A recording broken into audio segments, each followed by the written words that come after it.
T20 ప్రపంచ cup 2026లో England మరోసారి సత్తా చాటింది. పల్లెకల వేదికగా జరిగిన సూపర్ 8 పోరులో పాకిస్తాన్ని 2 వికెట్ల తేడాతో చిత్తు చేసి ఈ టోర్నీలో సెమీఫైనల్ చేరుకున్న మొట్టమొదటి జట్టుగా అవతరించింది. ఇంగ్లాండ్తో జరిగిన ఈ ఉత్కంఠభరితమైన పోరులో ఓటమి పాలైన అనంతరం పాకిస్తాన్ కెప్టెన్ సల్మాన్ అలీ అగా స్పందించాడు. ఈ మ్యాచ్లో తమ ఓటమికి ప్రధాన కారణం హ్యారీ బ్రూక్ ఆడిన అద్భుత ఇన్నింగ్స్ అని పాక్ కెప్టెన్ కొనియాడాడు.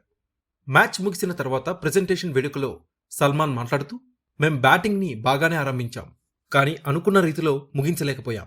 మేం చేసిన 164 పరుగుల స్కోర్ ఈ పిచ్పై కొంచెం తక్కువే అనిపించింది. లక్ష్యాన్ని డిఫెండ్ చేయడంలో మా బౌలర్లు సాయశక్తులా ప్రయత్నించారు. ముఖ్యంగా షాహీన్ అఫ్రిది అద్భుతంగా బౌలింగ్ చేశాడు. ఆరంభంలోనే వికెట్లు తీయడంలో అతను దిట్ట అని మరోసారి నిరూపించుకున్నాడని సల్మాన్ పేర్కొన్నాడు. హ్యారీ బ్రూక్ బ్యాటింగ్ని ప్రశంసిస్తూ, ఒక్కోసారి ప్రత్యర్థి బ్యాటర్ల ప్రతిభకి క్రెడిట్ ఇవ్వక తప్పదు. బ్రూక్ ఇన్నింగ్స్ అమోఘం. మైదానం నలుమూలలా అతను ఆడిన షాట్స్ మాకు సవాల్గా మారాయి. మేమతన్ని అడ్డుకోవడానికి అన్ని అస్త్రాల్ని ప్రయోగించాం, కానీ అతను ఒంటి చేత్తో మ్యాచ్ని మా చేతుల్లోంచి లాగేసుకున్నాడు. ఇంగ్లాండ్పై మేము ఓడిపోయిన ప్రతిసారి అతను తన బ్యాటింగ్తో మమ్మల్ని దెబ్బతీస్తూనే ఉన్నాడు. అతనికి హ్యాట్స్ ఆఫ్ చెప్పాల్సిందే అని కొనియాడాడు. ఈ ట్రోఫీలో షాహిబ్జాదా ఫర్హాన్ ప్రదర్శనపై కెప్టెన్ సంతృప్తి వ్యక్తం చేశాడు. ఫర్హాన్ ఈ వరల్డ్ కప్ అంతటా చాలా బాగా ఆడాడు.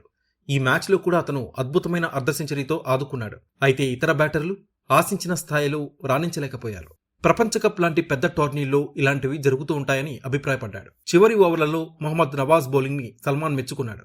నవాజ్ 19వ ఓవర్ వేసిన తీరు చూస్తే మళ్లీ గెలుస్తామేమో అనే ఆశ కలిగింది. 1% గెలుపు అవకాశం ఉన్నా మేం దానికోసం చివరి వరకు పోరాడతాం. ఈ రోజు మా ప్రణాళికలు ఫలించలేదని సల్మాన్ అలీ అగా చెప్పుకొచ్చాడు. Subscribe to One India and never miss an update.